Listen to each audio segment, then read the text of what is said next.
Post ప్రభుత్వానికి ప్రజలకు వారధి, పైగా మీడియాకు సర్కార్కు కోఆర్డినేట్ చేయడంలో కీ రోల్. అలాంటి కీలక పదవిలో ఉన్న ఓ ఐఏఎస్ అధికారిని అకస్మాత్తుగా బదిలీ అయ్యారు. సమాచార పౌర సంబంధాల శాఖలో ఈ మార్పు ఇప్పుడు హాట్ టాపిక్ గా మారింది. ఆ మూడు కారణాలే ఆమె ట్రాన్స్ఫర్ కు దారి తీశాయా? కీలక పోస్టుల్లో పనిచేసిన అనుభవం లేకపోవడం వల్లే మేడం పనితీరు విమర్శలకు దారి తీసిందా?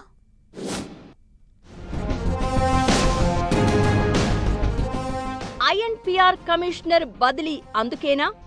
ప్రియాంక ట్రాన్స్ఫర్ వెనుక ఏం జరిగింది? జర్నలిస్ట్ అక్రిడిటేషన్ కార్డ్స్ జీవోల్లో గందరగోళం. గద్దర్ అవార్డు వేడుకల నిర్వహణపై విమర్శలు, ఆరోపణలు. మహిళా దినోత్సవ వేడుకల విషయంలోనూ విమర్శలే. తెలంగాణ సమాచార పౌర సంబంధాల శాఖ కమిషనర్ కార్యాలయంలో భారీ మార్పు చోటు చేసుకుంది. ఐఎన్పిఆర్ కమిషనర్ ప్రియాంకను ప్రభుత్వం ఆ పోస్టు నుంచి తప్పించి అక్కడెక్కడో ఉన్న నారాయణపేట జిల్లా కలెక్టర్గా ట్రాన్స్ఫర్ చేసింది. అయితే ఈ బదిలీకి కారణమేంటన్న దానిపై రకరకాల చర్చ జరుగుతోంది. మీడియాకు, ప్రభుత్వానికి వారధిగా ఉండాల్సిన ఐఎన్పిఆర్ కమిషనర్ అనుభవ రాహిత్యంతో వ్యవహరించిన తీరు చర్చకు దారితీస్తోంది. ప్రత్యేకంగా జర్నలిస్ట్ అక్రిడిటేషన్ కార్డుల విషయంలో మార్చి జీవోలు జారీ చేయడం గందరగోళానికి దారితీసింది. గత ప్రభుత్వంలో అక్రిడిటేషన్ కార్డుల జారీలో అంతా సాఫీగా జరిగిపోతే ఇప్పుడు మాత్రం తీవ్ర విమర్శల పాలైంది. కొత్త సర్కారు కొలువు తీరి 2 ఏళ్లు దాటినా ఇప్పటికీ అక్రిడిటేషన్ కార్డుల జారీ జరగకపోవడం విమర్శల పాలైంది. జీవోల విషయంలో క్లారిటీ లేకపోవడంతో జర్నలిస్టులు ఆందోళనకు దిగడం ప్రభుత్వానికి ఇబ్బందికరంగా మారింది. క్షేత్రస్థాయిలో ఉన్న సమస్యలను పరిష్కరించడంలో కమిషనర్ సక్సెస్ కాలేకపోయారన్న అసంతృప్తి జర్నలిస్టు వర్గాల్లో వ్యక్తమైంది.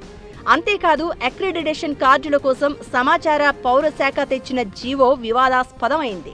దీనికి వ్యతిరేకంగా జర్నలిస్టులు ఆందోళనలు చేసిన పరిస్థితి. ఈ వ్యవహారంపై సీఎం రేవంత్ అప్పట్లోనే ఆగ్రహం వ్యక్తం చేసినట్లు టాక్. అంతేకాదు, ఫిల్మ్, కల్చరల్, స్పోర్ట్స్ విభాగాలకు గతంలో ఉన్న అక్రిడిటేషన్ రద్దు చేయడం, సంఖ్యను కుదించడం విమర్శలకు దారితీసింది. కమిషనర్ గా పనిచేసిన ప్రియాంక ఫిల్మ్, కల్చరల్, బిజినెస్ విభాగాలకు అప్లై చేసుకుంటే అక్రిడిటేషన్లు ఇస్తామంటూ ఓరల్ గా చెప్పడం వివాదమైంది. ఇక ప్రభుత్వం ప్రతిష్టాత్మకంగా చేపట్టిన గద్దర్ అవార్డుల వేడుకలు, అలాగే ఉమెన్స్ డే వేడుకల నిర్వహణలో సమన్వయం మిస్ అయిందని కూడా ప్రభుత్వంపై విమర్శలు వచ్చాయి. ఈ కార్యక్రమాల ఏర్పాట్లలో ప్రోటోకాల్ సమస్యలు, నిర్వహణ లోపాలు నేరుగా ముఖ్యమంత్రి దృష్టికి వెళ్లినట్లు సమాచారం. గద్దర్ వేడుకల్లో చేసిన ఖర్చులపైన తెలంగాణ సినీ రంగ ప్రముఖుల నుంచి ఆరోపణలు వచ్చాయి. స్టేజ్ పెర్ఫార్మెన్స్ల పేరుతో కోట్లాది రూపాయలను ఖర్చు చేసినట్లు ఎలిగేషన్స్ ఉన్నాయి. నచ్చిన వాళ్లకు ఇష్టారీతిన అకామిడేషన్, రెమ్యునరేషన్ ఇచ్చారన్న విమర్శలు వచ్చాయి. అయినా ఆ స్థాయిలో కార్యక్రమం జరగలేదని ప్రభుత్వం భావించింది అంటున్నారు.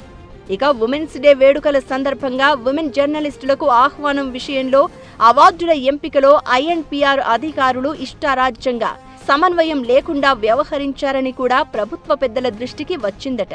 కొన్ని మీడియా సంస్థలు కూడా ఈ విషయాన్ని సీఎంఓ దృష్టికి తీసుకెళ్లినట్లు తెలుస్తోంది. గతంలో కీలక పోస్టులో పనిచేసిన అనుభవం లేకపోవడంతో ప్రియాంక సమాచార శాఖను సరిగా హ్యాండిల్ చేయలేకపోయారని తెలుస్తోంది. ఇవన్నీ కూడా ప్రియాంక బదిలీకి కారణమయ్యాయని సెక్రటరియట్ వర్గాల టాక్.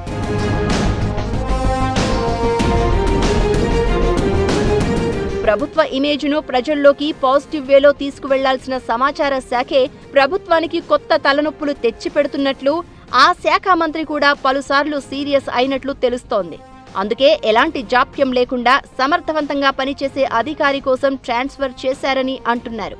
ప్రభుత్వ పథకాలపై సర్కారుకు రావాల్సినంత మైలేజ్ రాకపోవడం ఒకెత్తైతే, ప్రభుత్వానికి చెందిన పాజిటివ్ అంశాలను ప్రజలకు చేరవేయడంలోనూ ఐఎన్పిఆర్ శాఖ విఫలమైందన్న చర్చ కూడా మంత్రుల్లో ఉందట.